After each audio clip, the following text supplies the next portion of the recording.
Okay, hi everybody. Once again, we're coming to you from the shutdown from the coronavirus and getting some videos done so you can practice at home and then take it into practice once we come back to training together. I'm going to do some quick review and then go right into the different warm-up drills you can do for Bokken. Okay? So a quick review, if I'm just walking around with the Ken, it can be in my right hand, just below where the suba would be, so it simulates holding the actual sword, the saya, the scabbard. I'm holding that in the right side. If I'm going to bow to someone, I can bow to them with that most peaceful positioning. Okay. Then when I'm getting ready to train, okay, I take it off the rack. It goes to the left side. Okay. When I'm getting ready to get down to seiza or to draw to go into kamae, it goes to the hip. Okay. And then the bow, bring it out, right hand is palm up. Okay. Now, most peaceful position, edge faces me, handles on the left. Okay. I lift it a little bit and give a bow. Okay. So I'm acknowledging I'm bringing the weapon onto the mat and bowing to a practice partner. Okay. So I'm going to start in and I'll explain as I go.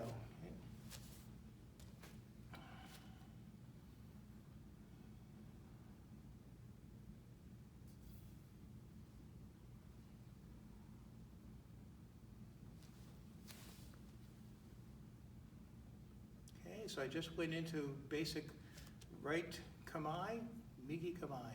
Okay? If you look at this, there's a little bit of an angle to my ken, so it has a feeling of protecting my shoulder. Okay?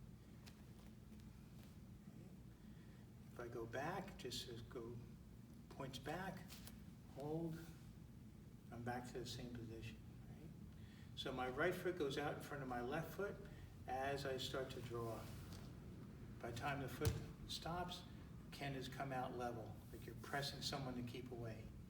Then you use your gripping, your tenouchi, to come into kamae and holding it out from your center. Okay? Then you return. Up, over, foot and hand.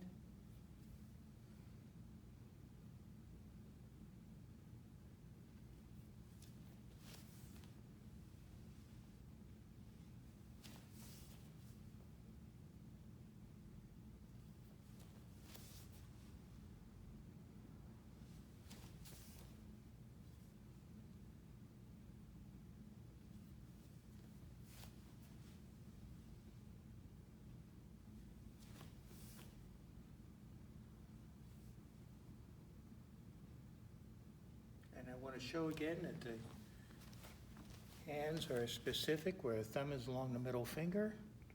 Okay, nice adhesion here, nice contact with the little finger and the other fingers, sequentially holding. And then the same with this hand. Little fingers at the bottom of the ken, thumb along the middle finger, top of the middle finger, and this is more relaxed, okay? With the space in between. Okay? When you're finishing your cuts later on, you'll have that kind of position without bringing your shoulders up. So you start out with the hands over just a little bit, okay? Like a little bit of wringing out a towel, okay? And a little bit of feeling of pressing, okay? Not much, just a little bit, okay? So if I go back again, I'll go over this way now. So my left foot is on the seam.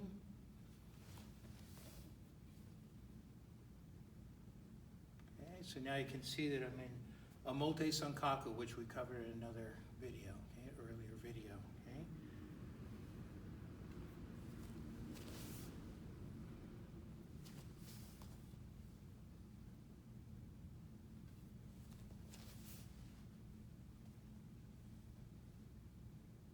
Okay, so then another drill. By the way, when you get to this point, your mind might go out to the end. So as always, this is distracting us from keeping ourselves present, balanced, good posture, comfortable, and not losing ourselves. So very often somebody starts to think about the ken, they're throwing themselves off. Okay? So you keep yourself centered. Okay? Okay? This has a feeling of opening up your mind's eye and back.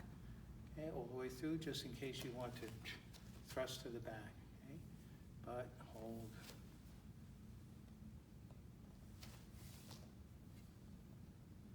Okay, so you maintain yourself through the whole exercise.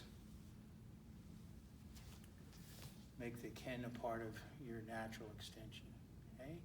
So then from here, okay, to have mindful switching of your hamni and your kamae.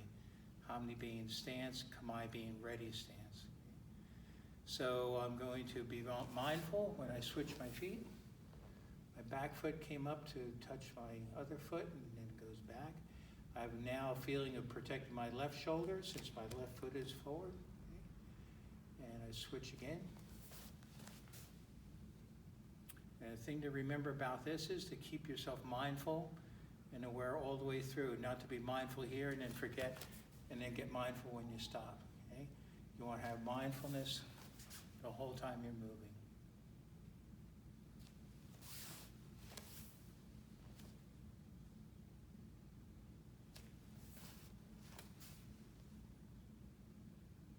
Okay, another little drill that's nice to do from this is as I switch, this left hand comes off, goes right on up, and I have a feeling of pressing. Okay? Both arms extending comfortably. Fingers are running down the blade because if it's an actual sword, your fingers are safe, okay? And your energy runs out. Okay? So don't grip it like this. Fingers can get cut. My energy's going that way. So splitting your palm in half. Then the other side, hand comes back to where it was, and then the other goes forward.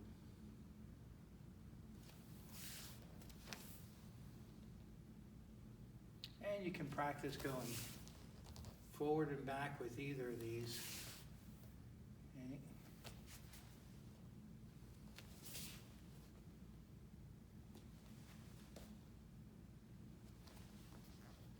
And for that matter, you can practice going off to the sides. Okay. Take the same kind of mindfulness right through. As you're doing these two, then you can just add a little bit, if you want, for the next stage, a little bit of a cutting feeling. Body, left hand, right hand, ken.